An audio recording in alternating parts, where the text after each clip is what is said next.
So it's like I'm born and raised New Yorker, and I live in Miami now for the past 15 years or so. You're a word New Yorker that's like that now lives in Miami. Well, how was the Marlins experience? How was that? Because you were an owner. You went from being a player to an owner. I think you was like the only one in baseball history, and it also saying a black owner. Was it pressure? How was it? Because Miami fans are a little different. I'll give you an example. I first came to a Heat game, and I'm sorry, y'all. Why you gonna diss us now? No. I'm sorry, y'all. I've never seen this before in my life. And LeBron wasn't. LeBron didn't win. The whole stadium went out. Like half of the stadium left. I was like, New York fans will never do that. The Knicks could be getting pounded, and we'll still be there with our popcorn. Yeah. So Miami fans are different. How was that experience? You coming? Well, let me start with I lived in Tampa on the other side of Florida for 20-some years. We had our player development and spring training facility there, so I always lived in Tampa so I could work out the entire off season. And love Florida, lived here for a long time. And, major league teams, I should say sports franchises, don't trade that often. It's not like you can just wake up one day and say, hey, I want to get together and buy a team. Right. So I wanted to acquire a team that was close to home.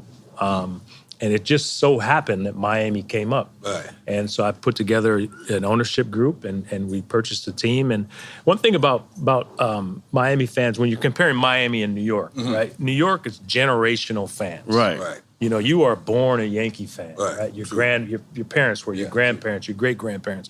You basically have no choice. Right. And you have no choice. That is the difference. And then, you come to Miami, especially, the baseball team, it's a new franchise with a checkered past. They have a history of, they've won a couple times, they get rid of everyone. And we came in, we made changes. I look at it as a challenge. Everything in life is challenging. Anything that means something to you is challenging. Right. So never shied away from it. And we I think as a sports fan, and it's understandable, you look at wins and losses, that's how you judge an organization. I get it.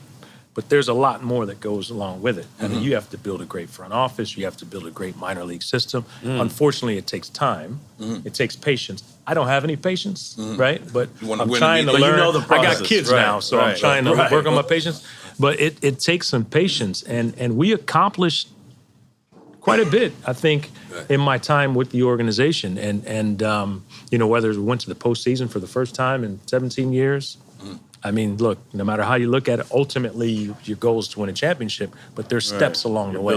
Because, during my career, I was known for saying if you didn't win a World Series, season's a failure. Right. It is a failure. Plus, I won my first year. You know what I mean? So there's nowhere to go. There's a lot. You know what I'm saying? But I'm not saying it for applause. I'm just saying, it's the truth. That's the goal we set, right? That's the precedent we set. We won. So next year, getting to the World Series doesn't mean anything. Right. So I'm down here in Miami. There's steps along the way. So we took some steps in the right direction. I'm proud of the front office that we built, the diverse front office that we built. And unfortunately, like I said, when I left, the direction of the team changed. Right. And it wouldn't be me if I was still there. Because they blamed you. What guy did y'all They trade blame me to for everything. Which is fine. Right? And who's they? Who's they? Which is fine. The people in college talking about. But what's the guy that he traded to New York?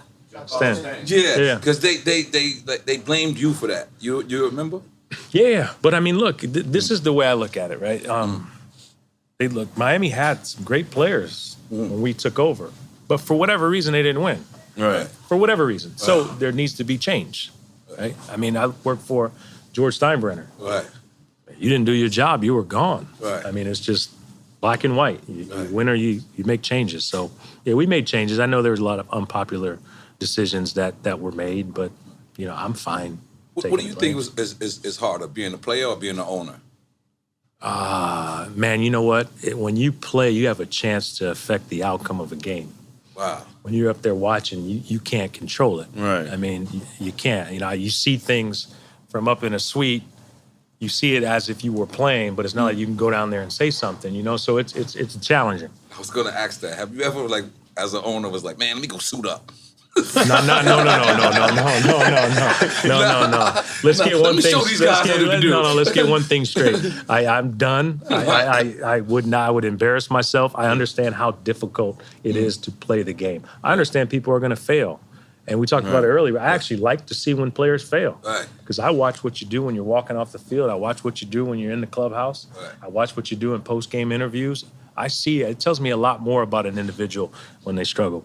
Like in sportsmanship, they shake hands after win or loss. So if a person doesn't shake a hand, you feel like it's good sportsmanship. Like, when they lose. Well, Have you ever did that? I wasn't shaking hands with people when we lost. You know what I mean? No, I Yeah. didn't do that. There's a funny story. When I was younger, I was playing Little League, and my dad coached me for just a couple years. I was trying to beg him for years to coach me. And one time we lost a game, and I refused to shake. In Little League, you shake hands with the other team afterwards, right? Line up, I refused to shake hands with the other team. So, he pulled me aside and said, man, you need to start playing an individual sport. I said, because, it taught me a lesson, right? I mean, you don't want to say you lose gracefully. Right. Because you never accept it. Right. But I think it's you understand that, you can't walk around with your head up high when things are going good and then all of a sudden you disappear when things don't go your way. So I wasn't shaking hands after we lost, but I did it. I lost respectfully. Right. I understand. Holy shit, holy moly, God, come on. I got notes and all type of things. I'm getting into it. Let's go. Holy shit. But how many years were you at the Marlins? 4.5. 4.5. Yeah, 4.5. And do you think that you were able to accomplish some of the things you were trying to create that process to get the team where they needed to be? And it all starts with people. You got to have the right people in place. And it's I said it in the documentary. Remember when Theo Epstein had a lot of success in Boston, then he went to Chicago. And when he got to Chicago, he told the fan base, it's going to take us 5 years, right? I never put a time frame on it because I think if you tell someone it's going to take us a few years, you're making it okay for them to fail. Right. I expect you, when you compete, you're expected to win, right? So I think we made a lot of progress, not enough. So I'm more happy and I'm more proud of the people that we put in place. I mean, and up until when I left. Right. And you were supposed to be with Diddy and J-Lo the night of the NY club shooting? I wouldn't necessarily say supposed to be. My boy Mike. Right. Yeah, right. so we were out right after a game we were eating, and then Puff had mentioned to Mike, why don't you guys come by? And I was like, I used to say it all the time, man, I'm gonna stay out of trouble tonight. Right. I used to say it all the time, so it was just And that luck, time I you guess. definitely stayed out of I It was right. avoided a conflict. Right. It was crazy because I'm sitting there and me and Puff, last time I seen you was here, correct? And I think me and Puff was there, and I'm running him down in the documentary, and there's so much of events. It's like, you are like, I keep forgetting you're not from New York City, like born and raised, because my whole life in New York City, I've known to be there. Yeah, I've said this before. I think it's called The Truman Show. Where Jim Carrey grew up on television. Yeah. That was me. Right, Because I came to New York, I was 20 years old. We talked about it before. Yankee fans watch every single game. Right. So they watched me grow up. Right. And I watched Yankee fans grow up too. So we grew up together. And the great thing about baseball, it's every single day. Right.